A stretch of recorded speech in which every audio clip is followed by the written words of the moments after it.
Lo dijo en la primera hora. Yo les pido que tomen en cuenta los detalles del texto. Tomen en cuenta los detalles del texto. Porque esto también es de detalles.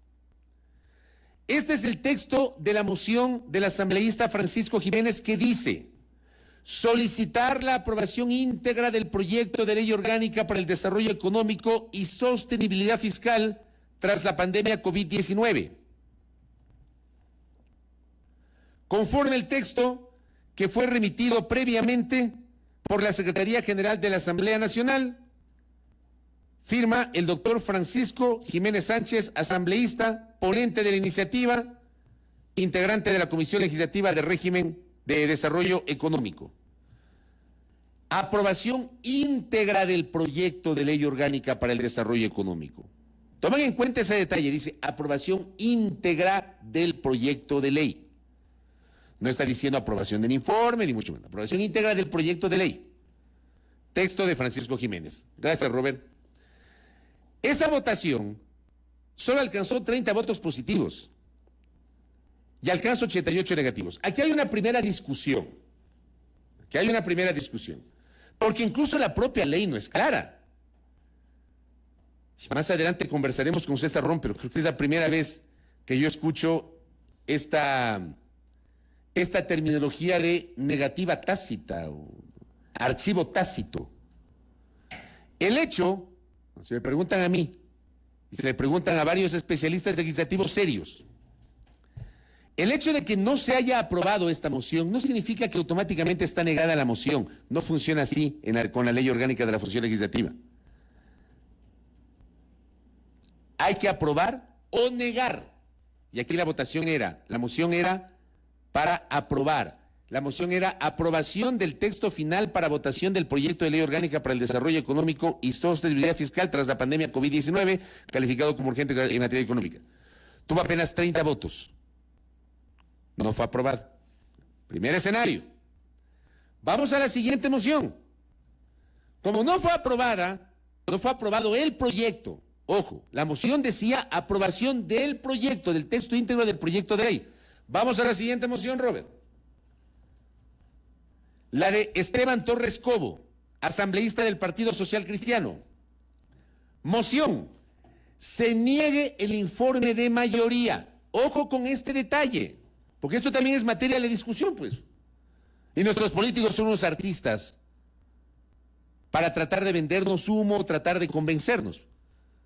En la moción de Francisco Jiménez decía aprobación del proyecto.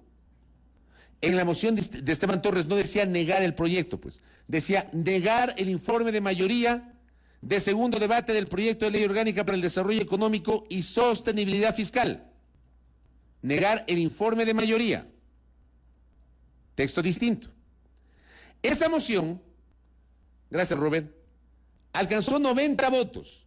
O sea, se aprobó la moción del asambleísta Esteban Torres Cobo de negar el informe de mayoría, no el proyecto íntegro. Aquí obviamente hay gente que discute, ¿no? El fin de semana, por ejemplo, algún distinguido jurista que trabajó como secretario o relator en una de las comisiones legislativas, me decía que esto también creo que es discutible. Que al negar un informe estás negando la ley porque los informes contienen el articulado de la ley, lo cual es correcto. Es verdad, los informes, cuando uno revisa, tienen el articulado de la ley, con los cambios incorporados en el curso del debate dentro de la comisión. Pero los informes no son vinculantes. Los informes son insumos que llegan al pleno de la Asamblea y la Asamblea puede cambiarlos, puede modificarlos en el tiempo. Puede hacerlo. Puede acogerlo totalmente, puede acogerlo parcialmente, puede modificar en ese momento, puede no acoger ninguna observación presentada en el informe. Es potestad del Pleno. ¿Por qué? Porque el Pleno es la máxima expresión de las decisiones legislativas. Esto, como digo, es discutible.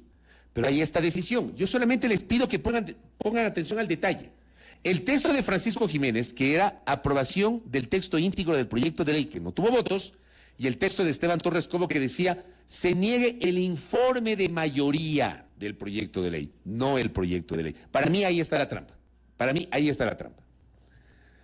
Vamos al siguiente. Como no se alcanzó los votos, digamos, En la moción de Francisco Jiménez no se alcanzó los votos, en la moción de Esteban Torres se alcanzó los votos. Pero se negó el informe de mayoría. Como se niega el informe de mayoría, se para el asambleísta Carlos Zambrano, póngame el otro por favor, Robert. El asambleísta Carlos Zambrano, de la bancada de UNES, integrante de la Comisión de Desarrollo Económico y quien presentó un informe de minoría, se para y dice, bueno, ha sido negado el informe de mayoría, propongo que el Pleno de la Asamblea vote por el informe de minoría. Y dice la moción, mociono, se tome votación del informe de minoría de segundo debate del proyecto de ley orgánica para el desarrollo económico y sostenibilidad fiscal de la pandemia COVID-19 calificado como urgente en materia económica. Moción del asambleísta Carlos Zambrano, que se apruebe el informe de minoría. Gracias, don Robert. Ese informe tuvo solo 48 votos a favor, necesitaba 70. O esa moción, perdón, tuvo 48 votos a favor, estaba 70 y por ende no fue aprobada. Pero la propuso el asambleísta de UNES, Carlos Zambrano. Terminada esta tercera votación, vamos con la moción que presenta la asambleísta Mireya Pazmiño de Pachacuti. Póngame el otro, por favor. Ahí está la moción. Y este es el kit del asunto, esta moción. Por eso les digo, pónganle atención a los detalles. Francisco Jiménez propuso aprobar el texto íntegro del proyecto de ley. Esteban Torres, que se niegue el informe de mayoría.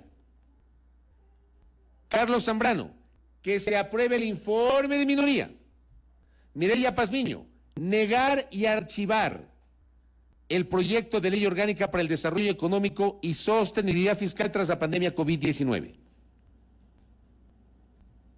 Para mí estos detalles son claves. En esta moción, proponen textualmente negar y archivar el proyecto de ley orgánica para el desarrollo económico y sostenibilidad fiscal. Gracias, Robert. La moción de Mireya Pazmiño solo tuvo 53 votos y por ende no hubo resolución. Resulta que termina esa votación, nadie pidió la reconsideración, nadie puso el grito en el cielo, la presidenta dijo, se ha sometido a votación las 4 mociones y clausuró la sesión. No la suspendió. O sea, tomen en cuenta estos detalles que les estoy contando.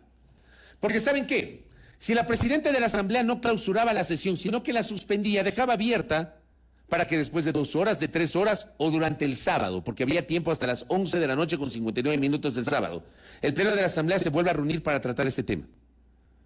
Pero clausuraron la sesión. La clausuraron. Al clausurar la sesión quedó cerrada. Quedó cerrada. Y ya no había cómo instalarse después de un ratito o hasta el día siguiente. Sino había que convocar nuevamente una sesión.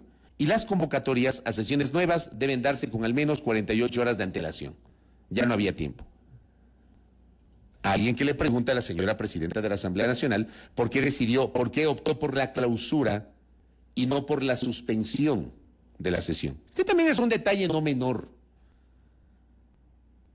La presidenta de la Asamblea no declaró que se había terminado el trámite, que la ley iba a ser enviada al Ejecutivo o que la ley automáticamente se negó y por ende el efecto de la negativa es el archivo. La presidenta clausuró la sesión. Y ya no hubo chance de que eventualmente la Asamblea se vuelva a reunir el día sábado.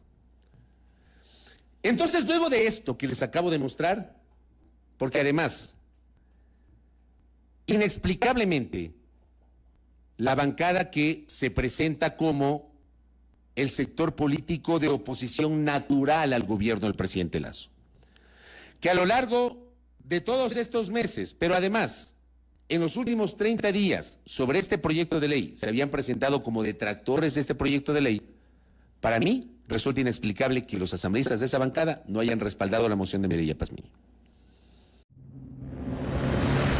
Primera plana. Todas las noticias, todas las voces.